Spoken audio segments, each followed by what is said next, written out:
Welcome to another video. Medical doctor आपका स्वागत करता है इस वीडियो में। आज पढ़ने वाले हैं हम स्कैपुला के ऊपर। ठीक है, पूरे जो स्कैपुला हमारी एक बोन है, बैक बोन जो पीछे वाली बोन है, जब पोस्टीरियर में रहती है, उसके बारे में पूरा पढ़ने वाले हैं। ठीक है, अपन ने सब बोन के बारे में एक एक बार पढ़ लिया था। अब हर एक एक बोन अपर लिम्ब कवर करेंगे हम टॉपिक वाइज, और एक एक बोन को डिटेल में पढ़ेंगे, पूरी एनाटोमी। ठीक है, कंप्लीट करने वाला हूँ पूरी एनाटोमी हर एक बोन की। ठीक है, स्टार्ट करते हैं। स्कैपुला स्कैपुला क्या होती है? ठीक है, सबसे पहले देख लेते हैं। सबसे पहले अपन देखते हैं शोल्डर से जुड़ी हुई होती है, पीछे होती है हमारी। ठीक है, सिचुएशन कहाँ रहती है इसकी? Scapula lying at the posterior lateral, posterior side में रहती है, ट्रेंगुलर रहती है। ठीक है, ये अपनी जो स्कैपुला रहती है वो ट्रेंगुलर रहती है। ठीक है, एस्पेक्ट चेस्ट वाल के अपोजिट रहती है, पीछे रहती है। ठीक है, और ठीक है, हो गई। 7th रिब के पीछे रहती है। ठीक है, 7th रिब के पास रहती है हमारी जो स्कैपुला रहती है। ठीक है, इसकी डायग्राम सहित भी पूरा डिटेल में पढ़ेंगे अपन। शेप के बारे में बात करूँ तो क्या होता है? ट्रायंगुलर शेप होता है। ठीक है, ट्रायंगुलर शेप की होती है हमारी जो स्कैपुला बोन होती है वो। अब देख लेते हैं इसको। टाइप ऑफ बोन में नाम दिया गया है फ्लैटेंड बोन। इसको फ्लैट चपटी बोलते हैं, फ्लैट बोन बोलते हैं इसको। आयुर्वेद में हम बोलते हैं इसको कपालस्थि। ठीक है, आयुर्वेद में हम कपालस्थि बोलेंगे इसको। इसके पार्ट के बारे में देख लेते हैं एक एक करके, और फीचर्स देख लेते हैं, और इसकी क्लिनिकल एनाटोमी भी देखेंगे अपन आगे। नोट्स कवर करते रहें अपने इसी के साथ, और पेपर कॉपी पेन के साथ बैठें, ताकि आपको नोट डाउन करते भी जाएं और समझ में भी आता जाए। ठीक है, तो इसके 2 सरफेस होते हैं। कौन कौन से सरफेस होते हैं? 2 सरफेस। एक कोस्टल सरफेस हो जाता है फर्स्ट वाला, सेकंड वाला हो जाता है डोर्सल सरफेस। कोस्टल में हम एंटेरियल व्यू देखते हैं, और जो डोर्सल सरफेस होता है उसमें पोस्टीरियर व्यू देखते हैं। ठीक है, आ गया समझ में। इसके बाद देखते हैं अपन बॉर्डर। बॉर्डर कितनी होती है? 2 बॉर्डर होती है। एक होती है लेटरल बॉर्डर, एक होती है मीडियल। ठीक है, लेटरल और मीडियल तो आपको पता ही होगा। ठीक है, जो बीच में होती है मीडियल, जो आउटसाइड होती है वो लेटरल। ठीक है, सुपीरियर जो ऊपर होती है हमारी सुपीरियर बॉर्डर हो जाती है। ठीक है, ओके, ये लेटरल बॉर्डर हो गई, लेटरल, मीडियल और ये सुपीरियर। ठीक है, इसके अलावा देखते हैं अपन एंगल्स रहते हैं इसमें। कौन कौन से एंगल हैं? सुपीरियर एंगल हो जाता है हमारा, सेकंड वाला हो जाता है इन्फीरियर एंगल। ठीक है, लेटरल एंगल हो जाता है, जैसे ग्लेनोइडल एंगल बोलते हैं। ठीक है, ग्लेनोइड के ऊपर रहता है। ठीक है, जो स्कैपुला की जिससे हुमरस जुड़ी रहती है वो ग्लेनोइड कैविटी में जुड़ी रहती है। इसके बाद देख लेते हैं इसमें प्रोसेस कौन कौन सी होती है।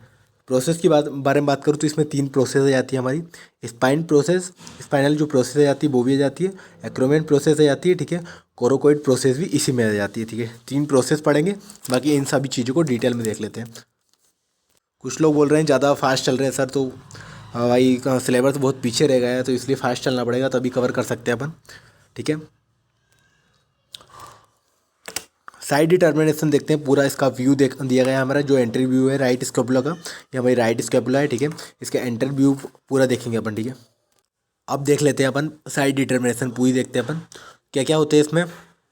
आपको बता दूं, ये लेटरल साइड हो जाती है हमारी स्कैपुला की, लेटरल साइड हो जाती है, ये मीडियल साइड हो जाती है। ठीक है, तो लेटरल साइड होगी उससे लेटरल बॉर्डर, मीडियल साइड होगी वो मीडियल बॉर्डर, ऊपर सुपीरियर साइड होगी वो तो सुपीरियर बॉर्डर बोलेंगे। ठीक है, सुपीरियर बॉर्डर बोलेंगे। ठीक है, इसके अलावा प्रोसेस के बारे में देखा था आपने, तो ये स्पाइनल प्रोसेस हो गई, ये पीछे जो पोस्टीरियर में होती है हमारी।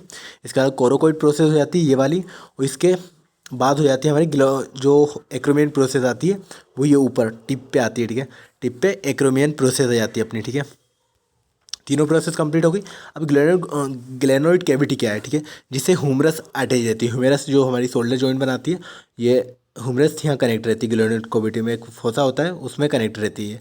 इसके नीचे होता है इंफ्रा ग्लेनोइड ट्यूबरकल। ठीक है, इसके जस्ट अब नीचे होता है, और नेक पे जो स्कैपुला की नेक होती है उस पर अटैच होता है। ठीक है, इसके बाद सरफेस भी देख लेते हैं अपन। तो सरफेस देख ही ली थी, ये कोस्टल सरफेस है हमारी जो एंटीरियर है, और डोर्सल अभी देखने वाले हैं अभी। इसके अलावा देखते हैं अपन क्लेविकल फैक्टर, मतलब यहाँ क्लेविकल जुड़ी रहती है। एक्रोमियन प्रोसेस से अपन ने पढ़ी थी क्लेविकल में, यहाँ अटैच होती है। ठीक है, मसल भी देखेंगे अटैचमेंट। ठीक है, आगे अभी देखते हैं इसका पोस्टीरियर व्यू।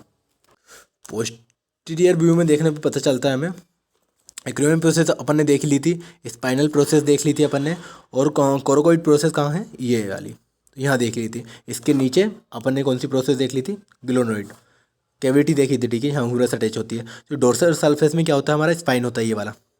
स्पाइन होता है, ठीक है। इसके बाद ये सुपीरियर बॉर्डर हो जाती है ऊपर वाली, ये मीडियल बॉर्डर हो जाती है, पोस्टीरियर में उल्टा हो जाता है, ठीक है। फिर ये लेटरल बॉर्डर आ जाती है, ठीक है। इसे एंगल के बारे में बात करूँ तो इंफ्रा एंगल, सुपीरियर एंगल, ये वाला सुपीरियर एंगल हो जाता है। इसके अलावा ये रफ सरफेस होती है जो कि होती है, ठीक है। मस्कुलर अटैचमेंट, मसल्स अटैच होती है, ठीक है। ये पढ़ेंगे आगे अपन। डोर्सल सरफेस बोलते हैं, ये आपको मैंने बता ही दिया था, ठीक है। सुप्रा स्पाइनल फोसा भी रहता है यहाँ पे, ये दोनों के क्रोकोइड कोराकोइड, ये स्पाइनल के बीच में सुप्रा स्पाइनल फोसा होता हो जाता है, ठीक है। ये ध्यान रखेंगे अपन, ये डायग्राम अपने नोट्स में कवर करें, इसके बाद स्क्रीनशॉट भी लेते रहें साथ में, आगे देखने वाले हैं पूरा। थोड़े से पॉइंट देख लेते हैं अपन। डोर्सल जो रहती है surface bearing the spinal, spinal side रहती है। कोस्टल सरफेस इन कॉनकेव रहती है। इन्फीरियर एंगल जो रहता है वो डाउनवर्ड रहता है, ठीक है, नीचे रहता है, ठीक है। ये जो नीचे रहता है हमारा coracoid process on lateral side में होती है, जो कोराकोइड प्रोसेस रहती है, ठीक है। ये अपन ने ऊपर देख लिया है। अब सरफेसेस पूरी देख लेते हैं अच्छे से डिटेल में, ताकि आप लिख सकें नोट्स में। अब देख लेते हैं कोस्टल और dorsal.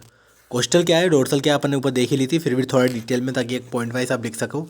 Coastal surface face forward and the medially होता है, कॉनकेव होती है, होलो होती है थोड़ी, ठीक है। इसमें सब स्केपुलस जो होता है फोसा होता है, ठीक है, जिसमें मसल अटैचमेंट होती है। It is the strong rounded ring रहते हैं, और लेटरल बॉर्डर में होता है, ठीक है, आपको पता ही है। लेटरल बॉर्डर होती है जिसमें ग्लोनोड कोविटी वगैरह रहती है, ठीक है। इसके बाद थ्री ऑफ क्यूलिगर, ये तो कोई दिक्कत नहीं है। डोर्सल सरफेस में देखते हैं अपन। डोर्सल में क्या होता है, attachment of the spinal, spine का जो अटैच होता है, आपको पता ही है स्केपुला का। और डिवीजन सरफेस स्मॉलर सब स्पाइनल फोसा, सब स्पाइनल फोसा रहता है। इसमें सब स्पाइनल फोसा रहता है, इसमें क्या रहता है, सब स्केपुला फोसा, सब स्केपुलर फोसा, ठीक है। ये दोनों टॉपिक, ये चीज़ें IMP है, देख लेते हैं अपन। ये वाली ये वाली, बस इतना भी लिख देंगे चल जाएगा। लार्जेस्ट इंफ्रा स्पाइनल फोसा, सबसे बड़ा फोसा इंफ्रा स्पाइनल फोसा भी रहता है इसमें, ठीक है। टू फोसा एंड कनेक्ट, दो फोसे को कनेक्ट करती है। स्पाइनल ग्लोनोइड नोज भी रहती है, जो कि ग्लोनोइड नोज आपने बताई थी, नेक होती है जो स्केपुला की, ठीक है। इसके अलावा between lateral border of the spinal, मतलब उनके बीच होती है लेटरल बॉर्डर ऑफ स्पाइन और डोर्सस एस्पेक्ट और नेक के बीच में होती है, ठीक है, स्केपुला की, ठीक है। प्रोनाउंसिएशन थोड़ा सही नहीं है, मुझे पता है। जो नोज अपन ने देखा था, एक सुप्रा स्केपुलर नर्वस, ये पास में जो फोसा होता है वो भी होता है प्रेजेंट, इसमें नोज बोलते हैं इसे, ठीक है। इसके अलावा देखते हैं अपन, अब इसमें अप्लाई क्लिनिकल एनाटॉमी देख लेते हैं इसकी। तो इसमें क्या होता है, पैरालिसिस हो सकता है, ठीक है। सीरियस जो सेरेटस जो एंटीरियर में होती है मसल्स, उसमें हो सकता है। बिगिनिंग ऑफ द विनिंग, मतलब पंख जो होते हैं स्केपुला के, उसमें हो सकता है। आर्म्स कनेक्ट रहते हैं, ठीक है। एडवोकेट ये हो सकता है, ठीक है। डेवलपमेंट ऑफ द एनोमोली कार्ड, ये तो कोई दिक्कत नहीं है, ठीक है, कौन क्या होता है। और ऑरिफिकेशन देख लें, प्राइमरी सेंटर एक होता है हमारा, सेकेंडरी सेंटर 7 होते हैं, ठीक है। इसके अलावा मसल्स, ये मसल्स जो इंपॉर्टेंट रहने वाली स्केपुला से जो अटैच रहती है। तो ओरिजिन कौन कौन सी मसल्स का होता है वो देख लेते हैं। सब स्केपुलरिस जो मसल होता है उसका भी ओरिजिन होता है, ठीक है। सेकेंड वाली होती है सुप्रा स्पाइनाटस जो मसल होती है, वो भी होता है, उसका भी ओरिजिन। इंफ्रा स्पाइनेटस जो मसल होती है उसका भी ओरिजिन होता है। फोर्थ नंबर टेरिस मेजर, और टेरिस मेजर माइनर और मेजर दो मसल रहती हैं टेरिस वाली, उनका भी ओरिजिन होता है। लेटिस में डोर्सी जो कि सबसे बड़ी मसल है वे की स्लिप होती है, ओरिजिन होता है उसका भी, ठीक है, स्केपुला पे, ठीक है। इसके अलावा देख लेते हैं, ये भी देख सकते हो ज़्यादा डिटेल में देखना हो तो, और भी तो वीडियो ज़्यादा लंबी हो जाती है फिर। इसके अलावा कोरिकोब्रांचियलिस मसल भी ओरिजिन होता है। डेल्टोइड मसल होता है।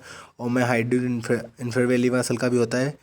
बाइसेप्स ब्रांचिस मसल का भी होता है। हेड ऑफ शॉर्ट हेड होता है जो कि उसका भी ओरिजिन होता है। बाइसेप ब्रांचिस लॉन्ग हेड भी होता है इसमें।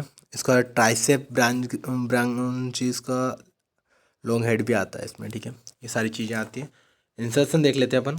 इंसर्शन में कौन सा क्या क्या हो जाते हैं। सेरेटस जो हमारा आ जाता है, इंटीरियर वॉल आ जाती है, ठीक है, जो मसल होती है। लेवुटर मसल आ जाती है। स्केपुलर जो आ जाती है, ट्राइपेजियम मसल, ठीक है, ये आ जाती है। दो चार मसल याद कर लोगे तो भी काम हो जाएगा आपका नोट्स में, बाकी पूरी मसल पढ़नी है। रोमोइडल मेजर माइनर मसल आ जाती हैं 2, ठीक है। ये मसल कंप्लीट हो गई, ये देख सकते हो डायग्राम में। अभी कौन कौन सी मसल पड़ी, teres major teres minor muscle आ जाती है ये, ठीक है। इसके अलावा रोम्बोइडस मसल आ जाती है, इंफ्रास्पाइनस मसल टस जो मसल आती है वो आ जाती है, कोरोको ब्रांचिस मसल आ जाती है, डेल्टोइड मसल आ जाती है, सुप्रा स्पाइनोटस मसल आ जाती है ये वाली, ट्रेपेजियम मसल भी आ जाती है, ठीक है। अब नीचे देखते हैं अपन।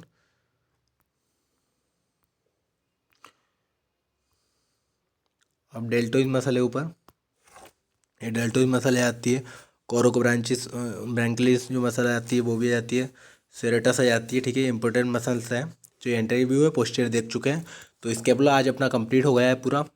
नेक्स्ट वीडियो में हुमरस लेके आऊँगा मैं और डिटेल में पढ़ाने की कोशिश करूँगा उसको, ताकि अभी टाइम भी बहुत ज़्यादा हो गया है। तो वीडियो एंड करते हैं, तब तक के लिए थैंक यू, बाय बाय।